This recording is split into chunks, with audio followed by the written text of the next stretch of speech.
আসসালামু আলাইকুম ওয়া রাহমাতুল্লাহি ওয়া বারাকাতুহু। সম্মানিত ভাই ও বন্ধুরা, আজকের এই ভিডিওতে আমরা আপনাদের সাথে আলোচনা করব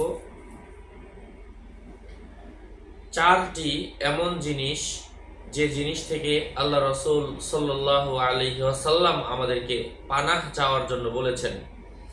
এই চারটা জিনিস থেকে আমরা যদি আল্লাহর কাছে আশ্রয় চাই, স্বয়ং আল্লাহ সুবহানাহু ওয়া তাআলা আমাদের ভাগ্য বদলে দিবেন, আমাদের আখিরাতের পথ আল্লাহ তাআলা সহজ করে দিবেন। তো আমরা এই জিনিসগুলোকে খুবই সহজ মনে করি, এই জন্য দোয়া করি না, কিন্তু জিনিসগুলা অত্যন্ত গুরুত্বপূর্ণ এবং অনেক চিন্তাশীল ব্যক্তিদের জন্যই এই দোয়াটা প্রযোজ্য। যারা চিন্তা ভাবনা করেন যে আসলে আমার কি হবে, কোনটা করা উচিত, কোনটা করলে ভালো ফলাফল আসবে, তাদের জন্য হচ্ছে এই আমলটা। আল্লাহ রাসূল সাল্লাল্লাহু আলাইহি ওয়াসাল্লাম তিনি নিজে এই দোয়াটা করেছেন। সেই দোয়াটা হচ্ছে আল্লাহুম্মা ইন্নী আউযু বিকা মিন কলবিন লা ইয়াখশাউ ওয়া নিদাইন লা ইউসমাউ ওয়া মিন নাফসিন লা তাশবাউ ওয়া মিন ইলমিন লা ইয়ানফাউ ওয়া আউযু বিকা মিন হাউলাইল আরবা।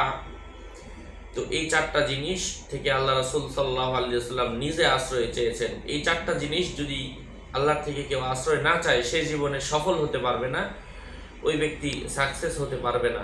এর অর্থ হচ্ছে, হে আল্লাহ, আমি তোমার থেকে এমন কলব থেকে আশ্রয় চাই, পানাহ চাই যা তোমাকে ভয় করে না, এমন ভাবে ডাকা থেকে যা কি আল্লাহ তাআলা শোনেন না, মানে এমন দোয়া করা থেকে যেই দোয়া আল্লাহ কবুল করেন না, এবং এমন নফস থেকে যা তৃপ্ত হয় না, এবং এমন এলেম থেকে যা উপকারে আসে না।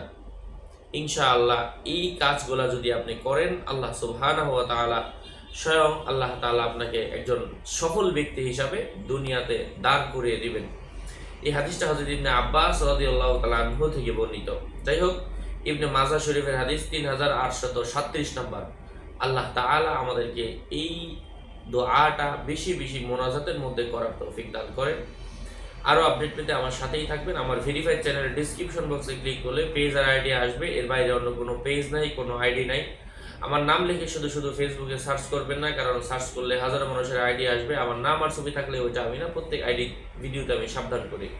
সাবধান। আসসালামু আলাইকুম ওয়া রাহমাতুল্লাহি ওয়া বারাকাতুহু।